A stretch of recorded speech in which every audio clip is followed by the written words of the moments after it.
edition of the It Takes a Simple Man to Lead Geniuses podcast, brought to you by the Ohio Guys Productions, powered by RealNerdCorp.com, live on twitch.tv/comic and GameCorp. If you didn't already know, I'm your host for this evening. I've been trying to come up with a name to call myself for this entire hour that we've been sitting here shooting the shit, but I couldn't come up with anything, so I'll just stick with being the Crown Vic of podcasting. My name's Alex Fisher, and joining me as always, my trusty co-host. I had to edit this nickname a little bit because it didn't exactly work. So my trusty co-host, White Chocolate Columbo, Chad Porto. White chocolate. Yep. Columbo was white chocolate. Yeah. That works. Well, the nickname that I chose was Chocolate Columbo. That would have been fine too. By the by, there's a movie called Crown Vic. There's a movie called Crown Vic? Yes, there is. That is all the information that I'm going to give you on the subject, because we have a show that needs to be done. Luckily, this is not a long season. There are 13 episodes, so it shouldn't take us too long. Yes. Also, I looked up the movie just because I wanted to see. I have to watch this movie. I figured. Just based off of who the lead actor is. I figured. Motherfucking Thomas Jane. That's my Punisher. Hashtag that's my Punisher. So we left off with Milk and eggs, bitch. Milk and eggs, bitch. All right. Yes, we left off of season 4. I used to get angry when the Yankees won the pennant. So that's what anger is. Then tell me, what am I feeling now? Because I honestly don't know. You're gonna kill me. I can't sit here and talk about Thomas Jane. We got to talk about this, otherwise we'll never get done. You know what? Season 5 was missing Thomas Jane. Episode 1, lost. We left off season 4 with the crew of the Estrellas disappearing, and that whole, Senator Wynn looked like she was dude, they came back and hit it. I knew, I told you they were going to hit it. Like, there's a reason. And I'm like, yes, it's paying off. And they didn't just pay off with that storyline. We got the return of what's-his-face with the goddamn teleportation thingy-mabob. That you already gave me the name of it and I've forgotten. Dr. Foster. Foster. Foster's already been redacted once, and now he's back in season 5. And he's got a meat experiment, and he's like, ooh, oh God, that should have been it. Ooh, meat, this is going to be a good experiment. Then he teleports the meat to the other side and goes, oh, who'd want to have it now? It's all teleporty. It's all teleporty. Oh, Jack. So the Estrellas disappears, and when it reemerges, it turns out that they weren't actually on Titan. They were on Earth.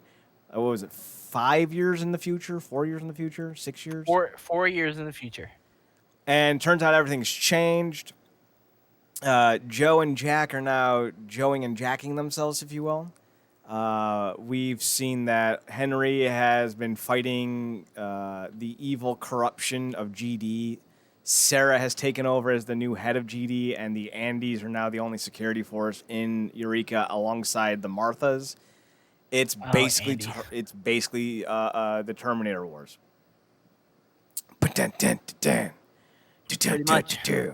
Thomas Jane is the only Punisher. I never knew that song had that lyric in it. Look at that. They're telling you in 1982 to worry about it. Like, oh, man, look at that. So speaking of that, Crown Vic has a 6.4 out of 10 on IMDb. So because it's 6.3 because Thomas Jane's in it. Yes. The other 0.4 is because of cleavage. So, yes, they come back. Everything is the same, but everything is different. Yeah, 4 years have gone by, and everyone thought they were dead. I can't remember the kids' names. The son of Allison. Kevin. Yeah, I was about to call him Jake. That's all right. Kevin's off at college.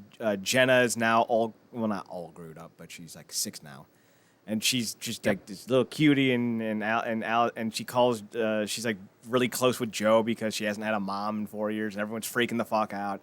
And I'm telling you, if this was the season, oh, what a great idea. But in typical can't do much of anything nonsense, couldn't even give us the big cliffhanger for the season or even for a few episodes. We find out at the end of the first episode that it's not actually 4 years later. It's like 4 days later.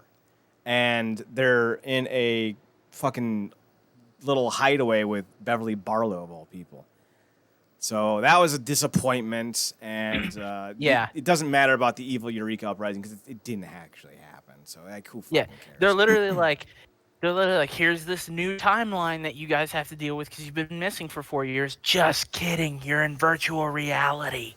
And if they had done it for like the first 3 episodes, right, and you don't know, oh god, that would have been great because they've already done 2 separate time resets in the show. Season 2 or season 1's finale. And season 4, they did 2 hard resets of the timeline. So like, this isn't something that would have been so unbelievable. And then for them to jump forward 4 years. Yeah, and then if you had done it at the end of episode 3, where you end episode 2 with like Zane running from evil Carter, only to then see other Carter. And like have to like figure out who's who, and then Carter tells Zane basically like, you're not 4 years in the future, you've been gone for a month. We're looking for you, and we've almost found you. Like that would have been a better reveal than just Zane gets zapped 10 minutes into the first episode of the season, and you start to see him coming out of the coma. Like I was like, you had something, and then you lost it. So like I was really disappointed with that. Aspect of the first 3 episodes that they let the fans in on the big reveal. Episode 2 starts with basically Jack obsessing over the Estrellas stuff. Wait, I skipped to episode 3. I was like, wait, that didn't happen yet.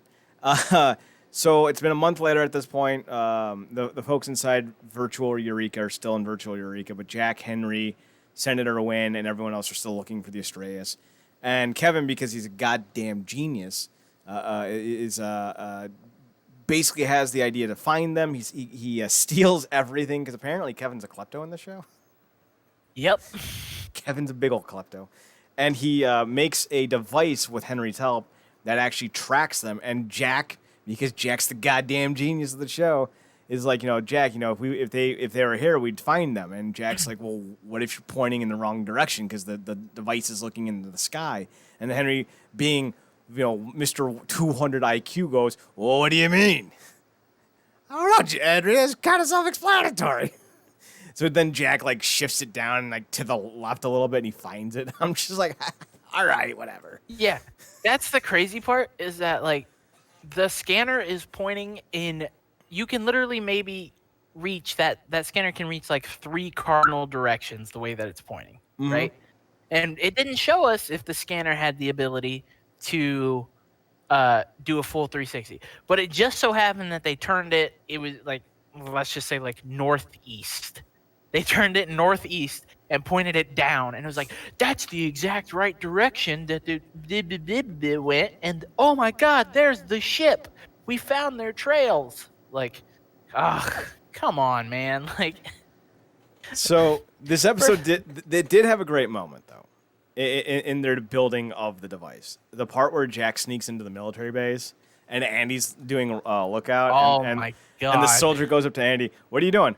Oh, we're stealing a component. And everyone just starts laughing, like, okay. And Andy's like, and he just like waves at them as they walk away. It's so great. Like his inability to lie literally had them get away with it for a little bit. Yeah, until Senator Wynn found out. Yeah, until Senator Wynn found out that Andy was snooping around down there, and then didn't she show up like right at the end to be like, "Oh my god, I can't believe you found them," and then yes, at the end of the episode again, instead of waiting to try and reveal everything all at once, they're just giving us the behind the scenes of everything. So literally at the end of episode 1, they show you that the crew's not actually missing. It hasn't been 4 years. Well, the crew is missing. It hasn't been 4 years, and they're with Beverly Barlow. End of episode 2, who would have guessed it? Senator Wynn is a bad guy, and she's a part of the consortium. Ooh, spooky. The World Elite was a better nickname. Oh, I'm sorry. That's not how you say World Elite. I'm confusing that with Sylvain Granier's theme. The world is Sylvan. All right, but can we all just agree Rob Conway had the greatest theme song in the history of wrestling? Just look at me. Oh, just look at me. The end of episode 2 does not end with Senator Wynn's revelation, but with evil Jack Carter, I guess, if we want to call him, in the simulation, yanking out Felicia Day's head thing like she's in the goddamn Matrix, killing her. Technically, it was Senator Wynn who killed her, but still. Yes. She, Holly, what's her last name? Holly Martin. I was about to say, let's call her Holly Wynn. Yeah, who was a part of the Australia space crew, is one of the first to discover that she's in a simulation, and because she discovers that Senator Wynn pulls the plug on her, but what she sees in the simulation is Carter grabbing her by the face and killing her. Mm-hmm. Essentially, Carter just kind of cradles her face as she dies, but it still fucks with her. I understand that they wanted to show that Senator Wynn was willing to do anything to get what she wanted, but what an unnecessary killing. Right? That whole thing with Holly was just it was all sorts of dumb. Yeah, it also just proves that they didn't do it because they wanted the character to be gone and they wanted to give Fargo a reason to be for character development. Because I mean, we know what happens. We'll get there. But everybody else who's listening will find out when we get there exactly what I mean. Can we make that a shirt? Because we always say it. We'll get there. We'll get there. It's got cartoon little cartoon heads of me and you, and it just says we'll get there. Oh my God. And then in very small text underneath it in parentheses, eventually. I like that. Just we'll get there with the little tiny heads. We'll get there. ... That's actually how I wrote it too. I like that. I like that as a shirt with our little tiny cartoon heads. I'm gonna send that to Zach to make. Hell yeah! We'll sell two. We'll sell 2 shirts. One to me, one to you. I'll buy 5. Hand them out as Christmas gifts. Yep. So the other thing that we should mention is the thing was planned for what was it, 25, 20 people, whatever it was. But with Allison getting trapped 20, with Allison getting trapped in the ship by accident, there was 1 extra person on the system. So that's why there were breaks that were starting to show because the system was overtaxed, and that's also part of the reason why my ear just popped. Oh. Yeah, that's also one of the reasons why Holly was killed off, was to lessen the strain on the system, so that it wouldn't be de-resing all the time. But in episode 3, we find out that the de-resing is still happening and that the entire system's coming apart, because there's a scene where Zane's out in the forest with Jack, and Zane's kind of talking to him about Jack and Joe's relationship, and then he sees Carter walk into a boulder, or no, was it the boulder or was it a bird merges with him? A bird flies through a boulder. He's out there with a scientist. No, yes, that does happen. But when he's out with Carter, I think Carter de-reses. That's what it was. So you see this makeup of his digital model, and Carter goes, "I wish you hadn't have seen that." So then Jack tries to kill Zane, and the dragon, in the first episode, and then in episode 2, Holly starts to see things like the bird resing or merging into the rock, and then in episode 3 there was Carter de-resing. So at this point in episode 3, they know that they're in some kind of simulation. But Fargo was told by Jack that Holly drove off to the airport and that she dumped him. So Fargo is convinced by, I think it was Allison, to go get his girl back. Or maybe it was Joe. I don't know, it wasn't Joe, because Joe would be an NPC. So he goes off and realizes that even if he tries to leave Eureka, it just sends him back. So they all find out one way or another that they're in a simulation. And the best part is that when the real Jack and Henry meet up with Barlow, she tells him like, yeah, they're in a simulation and I can help you guys get in. So like Henry's like, bitch, you killed Kim. I don't trust you. Obama trusts you, but I'm gonna send Jack in because I don't trust you that much. And Jack's like, thanks, bud. So Jack gets plugged into the Matrix and hops in, but he hops into the Jack NPC as Jack is chasing down Zane. So like he stops and Zane takes the opportunity to clonk him in the head with a goddamn 2x4 because this is a goddamn Looney Tunes show apparently. And Zane's like, all right, fake Carter, I'm going to kill you. And Jack's like, wait, I'm not the fake one. I'm the real one. And Zane's like, what? He goes, Henry told me it's the compression, something. It's so hot. And he looks at his hand and he goes, that's right. I can't read what's on my hand.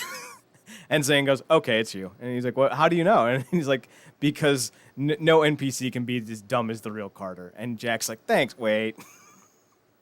Zane just completely shits on him after that whole little exchange, and it's perfect. Oh, I love that scene. Like the first 3 episodes built up to that one scene, and the rest of it can fuck off. Oh, for sure. Yeah. So the episode ends with them being pulled out one by one. Well, not one by one, but Zane gets plugged out first, and then Joe and company, the real Joe and company, show up in time to raid where they're at. They're on not a frigate, it's a container ship. And so everyone gets saved. Jack is the last one pulled out as everything's de-resing around him, and he's saved thanks to Beverly. I want to say that's the last time we see Beverly for the season. No, we see her one more time. No. We see her one more time because Henry contacts her. That's right. Yeah. But so like everyone's saved, and they lied to Fargo to get him out of the Matrix because they told him that Holly had already gotten out. Yep. So when he gets out, he's like, I want to see my girl. And Joe, who knows that Holly's dead, it's like, let's go for a walk, Fargo. And he's like, I really can't walk, and I really want to see my girl. And she says like the most heartbreaking thing ever. She just looks at him and goes, you can lean on me. And I'm just like, oh God, that had 2 meanings. And then like they walked out, and I was like, oh my God, like Joe, you are the best thing about this show besides Carter's goddamn tomfoolery. I would watch an entire show just Joe being Joe. Yes, 100%. 42 minutes, it's just Jonas. Oh, and also Joe's on a walkabout, and her walkabout's going terribly. Like the real Joe. Like her car gets towed, she walks to her old family home, and she's just staring at it. Then this old woman goes, are you Joe Lupo? And she's like, what? She's like, are you Joe? And she's like, yeah. And she goes, someone named Carter's been calling you. And she stops and walks back to Joe and goes, don't you have a cell phone? And the recurring bit during Joe's walkabout is you don't bring a cell phone on a walkabout. And she's like, you don't bring a cell phone on a walkabout. Fucking Christ. Oh, I love that so much. So basically they get out, and then episode 4 they start to realize that there's some issues. Everyone's going through therapy, and like Joe telling Fargo he can lean on her, and then Andy dealing with everyone being back from because Andy's like a fucking puppy. He's a dog. He just wants air scratches and to be called a good boy. And he's all like, boss, all the Estrellas crew just seems not to want to be around me. Did I do something wrong? And he's so sad. And I just wanted to hold the little robot. Oh. Poor Andy. So this was the episode where Fargo tries to go through the 5 stages of grief with a patch. Yeah, the emotional therapy patch. That's. I love that the emotional therapy guys were like, we tried this with cats, but it didn't go as well. I don't even know what that means. There's a fireball that's sucking up energy, and because we're back to the gimmick of the week. And this gimmick of the week is Jack trying to put out a fireball, a literal fireball, that Jack cuts into 2 with like a metal rod. He just fucking comes down on it like he's fucking Raiden. that's right. Yeah, it's fucking stupid. Forgot how that ended. Oh, and also, Beverly Barlow has kidnapped Senator Wynn and placed her inside the Matrix for eternity. And like the version of the Matrix that Senator Wynn's in is just a one room or one building unit. It's her trapped inside the sheriff's office. And that's it. Like, oh, that's fucking evil. Yes. That is evil. That is evil. It's very evil. So we find out that there's Zeta waves making the things all wonkadoodles. And at one point, Henry convinces Jack to do like Zeta wave experiments. And like Jack gets all excited because he thinks he's got superpowers. Yes. And Jack goes to wave to Henry at one point, and Henry just kind of like takes his own hand, like shoves it into the pocket, kind of like to give Jack the signal to like don't wave. And Jack's like, oh yeah. And he just walks out with his hands in his pocket like a dork. Oh, God, I fucking love this episode. Jack and Henry is just my favorite duo. Because it's literally... Go ahead. No, I was going to say, because Henry's the kind of guy who's like, hey, Jack, why don't you lick this battery? Okay. Exactly. That's what I was going to say. It's like an older brother and a younger brother, and the older brother just convincing the younger brother to do stupid shit and just standing there and watching. Mm-hmm. It's brilliant. This was also the episode where Allison is super fucking angry at Joe because for a month, Allison's been on the impression that Joe's been getting it every night from Carter. So she's still super mad, even though it's not real. And it takes Joe literally saving Allison's children from a fire to even look at her. And not even forgive her, mind you. Just look at her, because that anger and hostility carries over to episode 5. Yep. Oh, Allison, I love this woman as an actress. She's brilliant, but like they gave her they made her such a bitch. Yes. Oh, 100%. Like they did her no favors in this season. No. They were like, we're going to make you just an outright bitch this all season, basically, and you're just going to have to fucking deal with it. I wouldn't even say this season. That's the vibe for the entire series. Like, because like in season 1, she was constantly telling Carter that he had to do things. You know, like, Carter, you have to. It's part of your job description. Like, and he even quit because of her. Remember that episode where like he was going to arrest the scientist and Stark's like, nope, can't do that, Carter. And he quits. He's like, fuck this. Yeah. So like, she shines in Jack of all trades. In fact, everyone shines in Jack of all trades. So the basic premise is, for some reason, because Jack went into the machine that everyone else went into, the Australia crew went into through a different port, his Zeta waves are all fucked. And so there's a continual jumping between Jack and members of the Australia's crew. And it's only 3 members, but it's the best 3 you can think of. It's Fargo, Zane, and Allison. So good. This is my favorite thing ever. Warren's back, which is great. And even when the episode starts, Allison's like, "Yeah, Warren's back," and Jack's like, "I love that little guy." Such a good guy. And then you see Warren come running up. It's my favorite couple. It's my favorite couple. God. He's like a little fucking. He's a little labradoodle. It doesn't matter how many episodes of the show he's in, or what other stuff he's in. The first thing I think of every single time I see him is inconceivable. I think he even says that in this episode. He's putting Fargo through the ringer. Fargo has to be cleared for duty because of everything he's gone through, and the best part is like they swap bodies during Fargo's re-entry process into Eureka, and it's so good. Laser tag. It's laser tag, and Jack and him switch bodies. So then Jack takes over as Fargo and basically just destroys Warren in a game of laser tag. But then Warren puts Fargo through a ink block test. Excuse me. And Jack starts answering like, whipped cream dog. And Warren's like, whipped cream dog? You have a very peculiar brain for a man of an IQ of 190, Mr. Fargo. No, Fargo. This is exactly what he says. He says, You have a very childlike imagination for a man with an IQ of 190, Dr. Fargo. That's right. So eventually they switch back and Fargo gets cleared for duty. But Jack is, he's having issues with it. But the best part, and I say this to everyone who's ever watched this show, after they swap bodies, Fargo jumps into Jack's body and Jack pulls out his sidearm and fires through the glass window because Fargo thinks he's still playing laser tag. So Allison's running brain scans on Jack, and this was also the episode where Dr. whatever his face is with the transporting meat thing is talking about his devices having issues. So when Fargo, as Jack is being interviewed by Allison as to what was going on, he says, well, Sheriff Carter said that what's-his-name's devices were having issues. And, like, the way he says issues is, like, my favorite thing in the history of televised entertainment. Issues. I don't know why. It's not funny. It's not overtly hilarious. But the mannerisms and just delivery of that line is great because he goes, issues. And then he just falls back into the goddamn examination bed.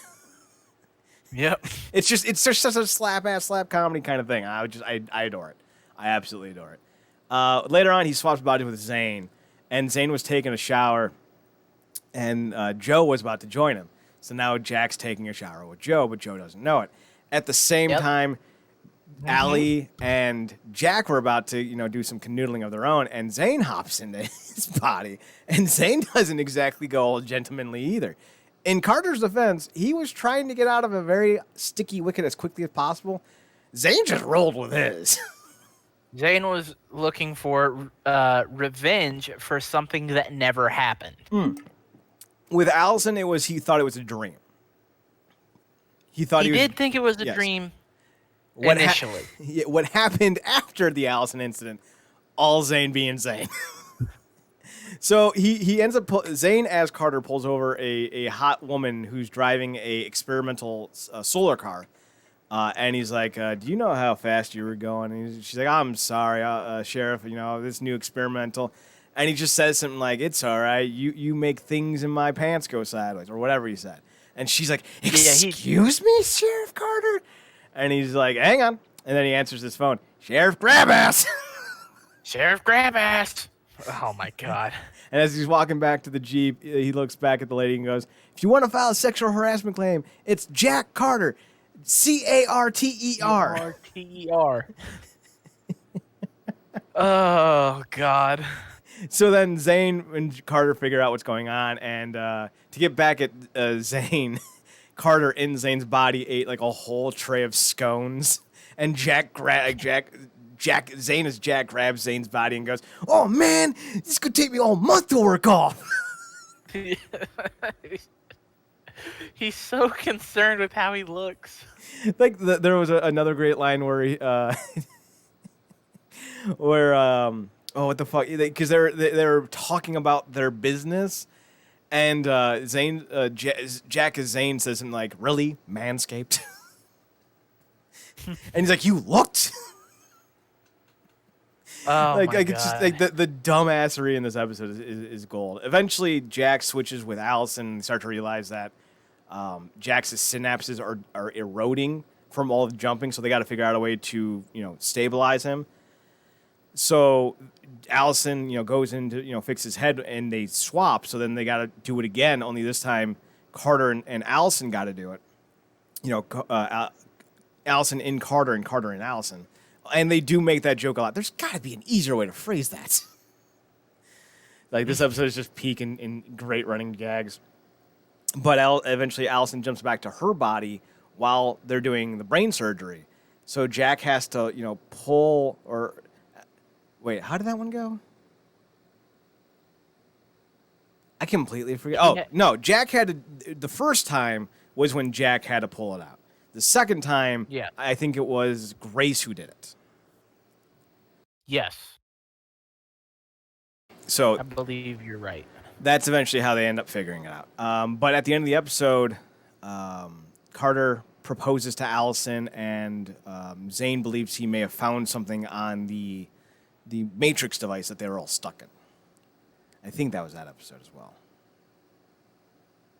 I don't. No, that was that remember. episode, because the next episode was when Zane sends Fargo in. Yes. He finds something, and Fargo has to decide whether or not to shut it off, and save the machine was and the stop reason it why. from. Right. Yeah. The machine was the reason why Jack was jumping. So they had to unplug the Matrix machine on top of going in and fixing his synapses. So they were concerned about it. And what I really liked, and I was afraid I was going to forget about this, they mentioned that if the machine is on, Jack is at risk, and really everyone is at risk of that was stuck in the machine of some real bad effects. So in the next episode, in episode 6, Zane's like, I have a force field that can prevent all that from happening. I'm just like, I like when little touches like that are added to a show. And Yes. Eureka does that all the time as a show. It's wonderful. They do a lot of that big planning stuff, especially in season 5, so that was great. Basically, this episode is really kind of a throwaway. A giant device sends out... it's basically a worst-case scenario device. And the machine, starts off the episode, and then they think that the machine is turned off, but it's actually just part of the worst-case scenario device's plan, and then it goes through like all of the same sequences again. And it's basically just like this one big giant disaster episode.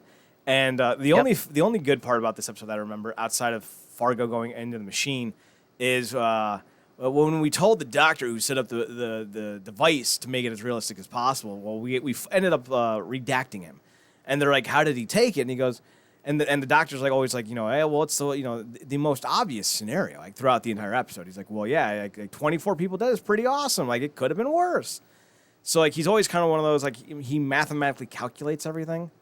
And he always goes with the odds. So when they go to redact him, his response to being fired was, it was only the most logical of choices. Like he knew he was going to get fired when he did this, and I was like, that's a self-aware man right there.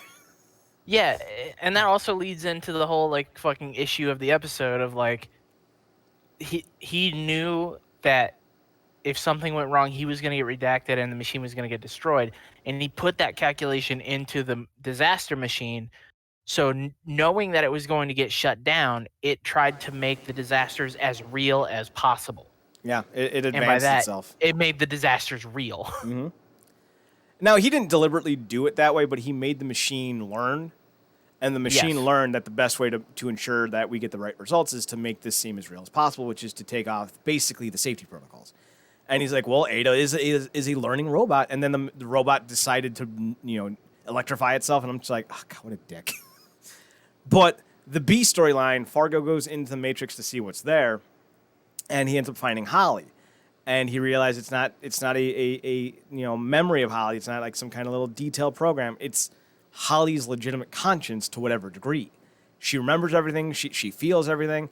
And, it's this big ordeal.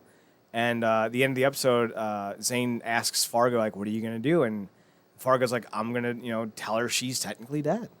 And he's like, I can do it for you, Fargo. And she goes, and he's like, no, this should be me. And that's the evolution of Fargo as a character from season 1 to now is brilliant.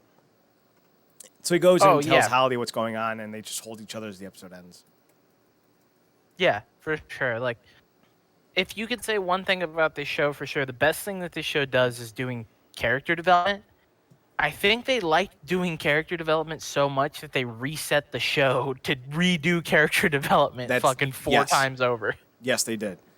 Literally, the season 2 premiere where they erased Jack's memory was for that the entire purpose. Same with season 1's finale, season 4's beginning, and season 5's beginning. You're actually right. I thought you were.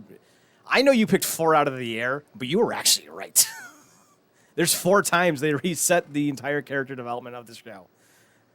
Kudos for you, Swish. That's a good shot in the dark. Hey, man. Look, I do my best aiming when my eyes are closed. So, episode 7, I can't deny that. You got it right. Episode 7, the military is putting in a new system called PANOP. It's going to erase all sorts of nastiness in the GD mainframes and all that, which include Holly. So they try to get Holly out, and they upload her to the Eureka system, and then Pan Up tries to kill Holly. So then basically they all figure out a way to get Holly out, and they plug Holly into. Why it's not Martha. Sarah? Yeah. Sarah. Right. They plug Holly into Sarah at the end, and she becomes a hologram. Okay. Basically, the episode is Joe and Zane debating about the idea of what a soul is.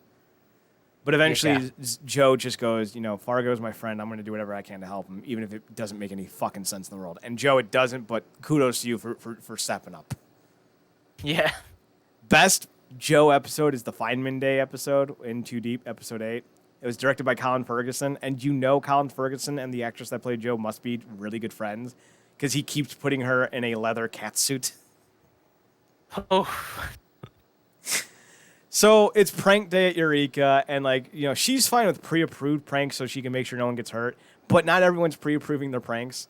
And Zane also gets promoted to the head of Section 5, which he thinks is a joke. So everything just keeps getting upped and upped and upped and upped and upped and upped, which is pissing off Joe.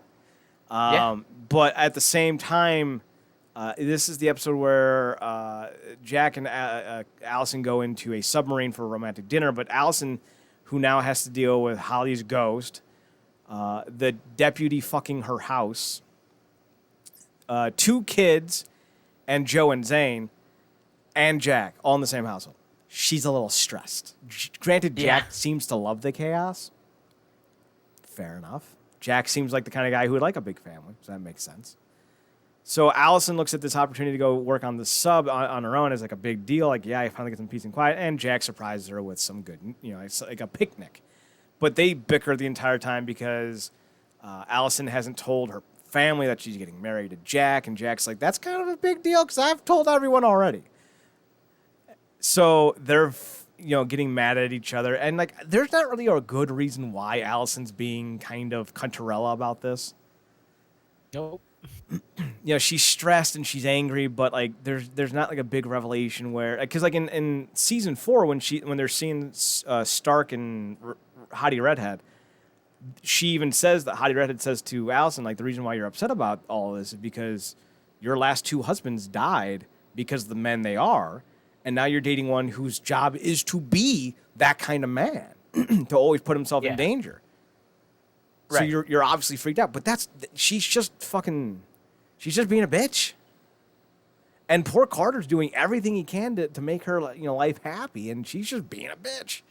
But eventually they figure out, the sub's sinking and we're all gonna die, and they develop a new transportation thing and they transport them, and Henry decides to. The only good part about this episode, in my opinion, was besides the Zane and Joe comedy bits, was when Jack or Allison says to Jack, "Let's get married right now because we don't know what's going to happen in the next 2 minutes." And they're legitimately just randomly planning their wedding as they're talking to the people on the other end of on the comms. And he's like, "Henry, can you officiate?" And Henry's gets a little sad. Goes, "Oh, well, I was hoping to be your best man." And then Jack goes, "Be greedy, do both." Best part of the fucking episode. It's really good. So they get transported out, and Dave's saved. Yay! But they're finding out that Holly's programming is basically breaking itself apart. And the reason why Zane got promoted to Section 5 is because Fargo knows this, and he tells Zane, "I need you to make a computer that is quality enough to house Holly." And that's why you got this new promotion. That's why you got the gig. And Joe and Zane, and I don't know if it was at the end of episode 7 or at the end of episode 8, have that really touching moment where Joe's like, "So how are you feeling?" And Zane's like, "Fargo just gave me a really big job, and I'm going to come through for him." And that one moment also shows that Zane, even though he got rebooted himself at one point in time, is coming back to who Zane was in season 3. So I thought that was a really nice moment. I like that a lot. It was needed, I would say.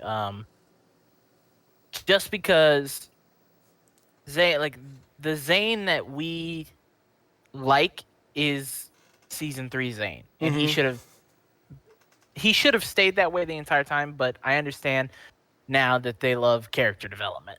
Like that's literally it. So just the best part is like Zane and Carter in that fucking episode with the two sons, and Carter and Zane's like, this is the greatest thing ever, and Carter just goes, don't you do anything normal?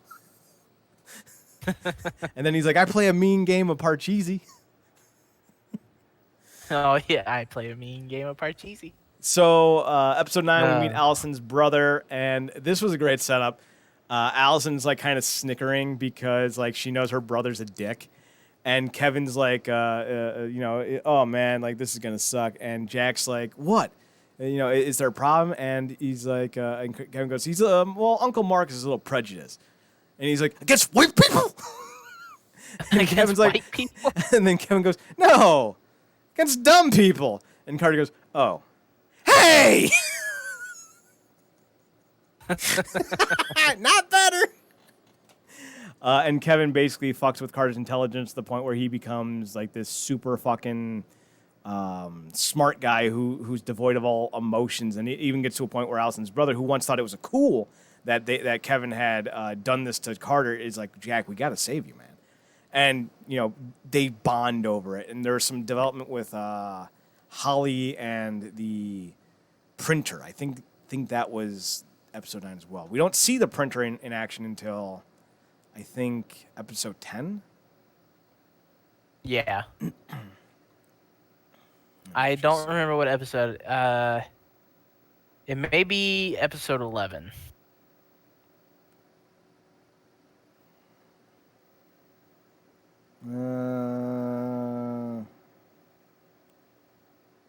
No, she's already been printed at this point. I think they print her in episode 9, actually. Because in episode 10, it says right here, they're trying to heal Holly's neural pathways. So she must have been printed in episode 9. So she gets a new body, essentially. But her brain's fucked up.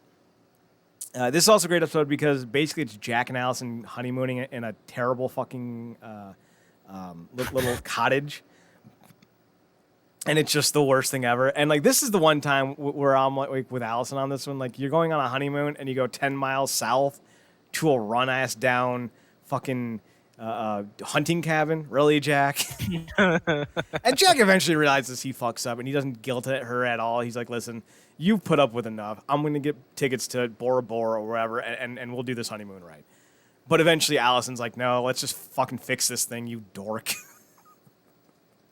So it was a real nice moment. It's a very real bonding moment between the two, like a very realistic relationship aspect between the two. So I like that. It wasn't anything like over the top.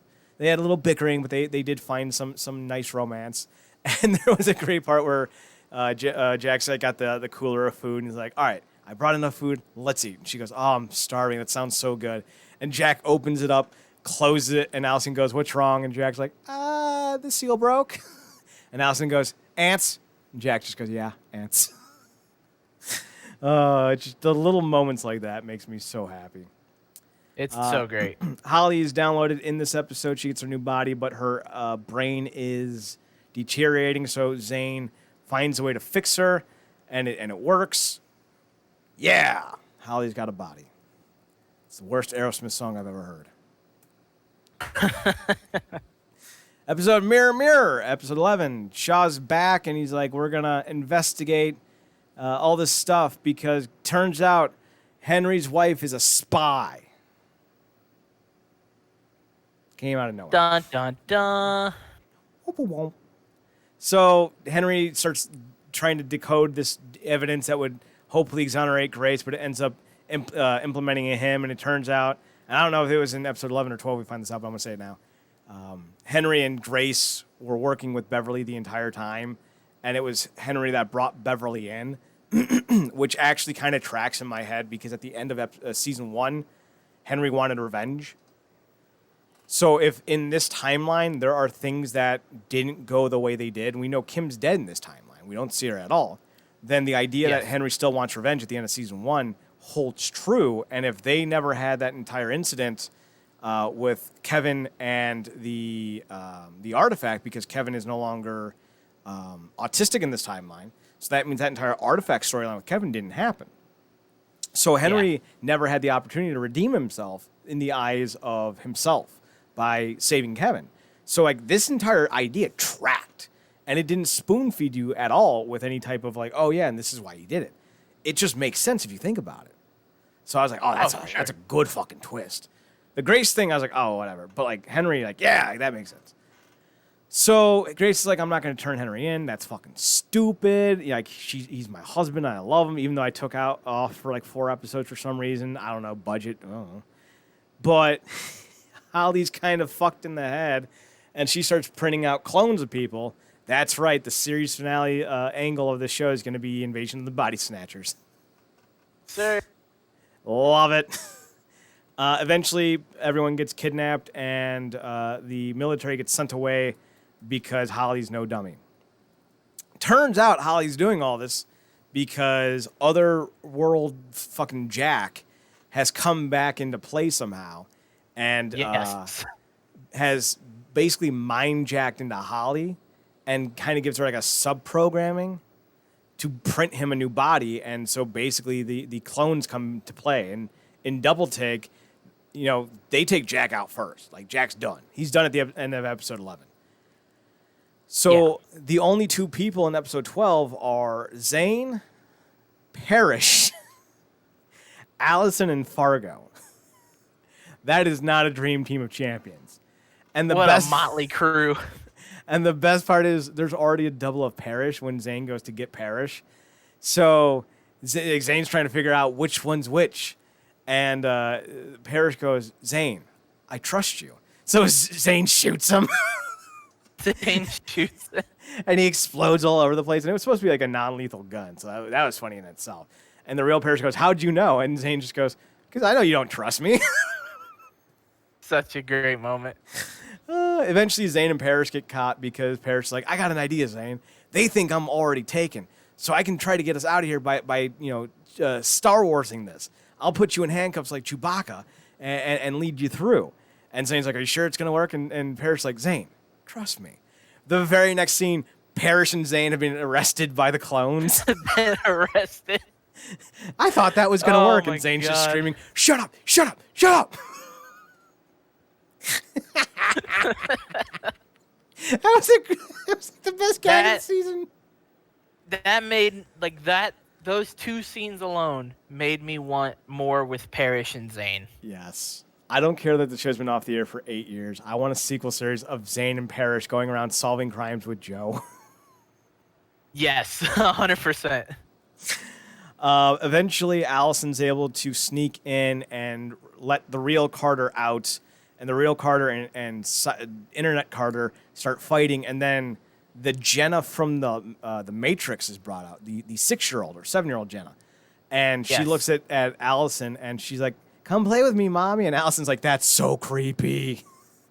And then like evil Jack captures her, and little older Jenna's like, "I want to watch as you put her in the Matrix," and I'm just like, "That kid is dark." I don't like. I hated that immediately. Because of how evil it is? Yes. Like, it shook me to my core. Evil kids are like the hardest thing to watch. Yes. Oh, for sure. Because you know they're just born sociopath at that point. Eventually they develop a Z-Wave bomb that they send off, and all the clones just get dropped. Even Holly. Holly's in a coma, though, and Fargo won't leave her side. But when she awakes, everyone's happy. But Fargo... is heartbroken when Holly wakes up and goes, "Oh, Dr. Fargo, Senator Wynn sent me to check on your FTL engines. How are those coming?" And it turns out that Holly's entire last year and a half has been erased from her existence. Yep. Heartbreaking. Literally. Sucks for Fargo. I have to correct you. It wasn't 4 times. 5 times they reset character development on this show. Oh, wow, yeah. Fuck it. They had to get us one more time. The series finale, I think, is perfect. The show basically, like, episode 12 ends with, what was his name? The pan-up guy. Shaw. Shaw's like, we're shutting Eureka down. Dun, dun, dun. And I'm like, wait, you can't actually shut down the town. The town was independently funded. You can shut down GD, which would pretty much kill the town, but you can't shut down the town. But that was just dialogue, whatever. Episode 13, everyone's packing up. Carter brings Zoe back, and as they're driving back, they get sucked into a fucking wormhole and end up in the middle of GD. And the first thing out of Zoe's mouth is, "Oh, it's good to be home." Good to be home. Fucking Christ, Zoe. She's graduating, so apparently she graduated Harvard in 2 years. Yep. Okay, whatever. That's how that went. At this point, fucking Christ doesn't matter. Episode 12, we also see Henry have a conversation with Beverly Barlow. So in episode 13, Grace is released because Beverly Barlow gives an anonymous tip to the government with the exchange of Grace for the information of the whereabouts of Senator Wynn. So that whole storyline literally revolved around nothing. It didn't need to happen at all, other than to show that Henry at one point was a bad guy, which we already knew because we saw season 2. All right. Fair enough. Oh no, this was the episode where Henry asked her, not the episode prior, but whatever. It still happens. We then see Taggart. Oh yeah, that's right. Taggart shows up. Chasing LoJack as always. Jason LoJack. I like that we just randomly reasserted Taggart back into the town without ever really addressing him. Yeah, I mean it's just one of those things. It just happened. Because in this, as Taggart and Jack are walking and crossing paths with one another in the series finale, Jack's like, "Taggart, did that dog get away from you again?" There's no, "Oh, you're back." So it's just implied that Taggart's been there for however long. Came back after his icicle walkabout. I miss Taggart. He never should have been written out of this show. I don't know why they did. No, I hate the fact that he was written out of the show. It sucks. Good. He's so good. Holly's memories coming back into play, and Fargo's staging a sit-in in the middle of GD, and Zoe and Holly eventually join him to try to save Eureka. Jack, on the other hand, has to deal with the fucking wormholes again. Jack's just like, of course, it's fucking wormholes. And eventually, it's always wormholes. It's always wormholes. I don't even remember who it was who caused the wormholes. Does it matter? No, not really. So they eventually deduce that the only way to close the wormholes is if Jack wears this ugly looking belt and jumps through one, and that should change. That should close all the wormholes. So Jack does it, and it's actually a really cool moment because Jack is falling through this wormhole portal, and he's seeing his entire life flash by. And keep in mind, he jumps right outside of a laboratory that has Fargo and Zane and Henry and Allison, and then he lands in the middle of the street right on the grass right outside of Cafe Diem, and then Henry pulls up, and I'm just like, what? Wait, hang on, how long is he falling for? Yeah. So Henry, and this was a great moment, Henry walks up and kneels down by Jack. He goes, "Jack, you all right?" And he's like, "Yeah, my whole life flashed before my eyes." And Henry goes, "How was it?" Jack kind of just smiles and nods and goes, "Pretty good."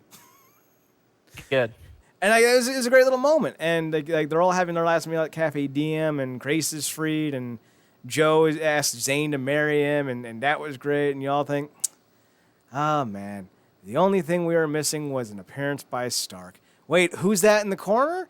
Is it Stark to say that? No, it's fucking Dr. Rockwell Grant. Fucking Rockwell. Dr. Trevor fucking Charles Rockwell Grant. It's Dr. Trevor Grant, and now he's Dr. Charles Rockwell. It just seems more 90s sport. Well, no, I think he went from Trevor Grant to Charles Grant, and then now he's Trevor Rockwell. That's right, because he had to change his name when he got to Eureka in 2010. That's right. And then he was Charles Rockwell. That's right. So it turns out that he invested heavily in Johnson & Johnson in the 40s when he went back in time, and now he's got a billionaire, and he just sank all of his money into Eureka. So now he owns Eureka, and the series ends with basically fucking Grant saving the day and being the new head honcho, not the new head honcho of the town, but the new big guy. And Henry gets named the head of GD. Because I think something to the effect Grant wants someone who has some integrity leading things. And Holly's memory's back enough to the point where she remembers being in love with Fargo. So they're going off to CERN in Switzerland. And The Carter, Allison, what is Allison's? Blake. The Carter Blakes are staying in Eureka. So it just ends with more of the same, and it's kind of a perfect ending because it's like, life still goes on even if you're not there. And Taggart's in town, so like a season 6 would have had Taggart. Yeah, I like that. I like that a lot. All right, so thoughts on season 5, Zach? Not Zach. Goddamn, Swisher. Season 5 was good. It had a lot of great moments in it. There were a few I understand they wanted to hit the episode cap of we'll do 13 episodes and we'll call it. But there were a few episodes that just weren't needed. Mm-hmm. They could have wrapped it. They could have wrapped this up in 6 episodes. Right. I mean, yeah. But it was the way they wrapped it up. Literally the ending. If a show is good, it doesn't matter how many times you've seen the ending. And for me, this was the first time seeing it. It's always going to make you feel some sort of longing for the characters and for the show to continue. Mm-hmm. And you could tell the show was good because at the ending, you get that sense of longing of man, that was so nice. I wish that it didn't end. Mm-hmm. So it was good. It was a good ending to the show. When I first saw the ending, I was like, this is why I went and watched Warehouse 13 was because I was missing that connection with these characters, and I knew there was a couple crossovers with Warehouse 13. So that's the whole reason why I got into that show in the first place. Warehouse 13 does feature at different points the actors who played Zane and Joe, as well as Fargo, the character. But Zane and Joe don't play Zane and Joe in the show. They just play a couple, but they're played by they're played by the Eureka actors. I don't know why they did it that way, but whatever. Still cool to see that. Yeah. So, 3 favorite episodes, 3 least favorite episodes. What you got? Three favorite episodes. Number 3 is going to probably be probably the Honeymooners because it was goofy. And the scene of Allison getting sprayed by the muck in the shower. And she, Jack. A pretty good episode. Number 2 is definitely going to be Just Another Day, the season finale. It's so good. Such a great way to wrap up the series. It was a lot of fun. And number 1 is Jack of All Trades. Ours are going to be very similar. My number 3, I think, is going to be...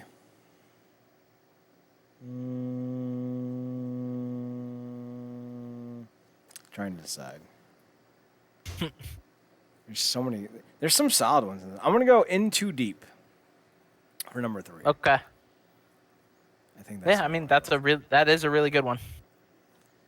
Mostly just because of Joe and Zane in that episode.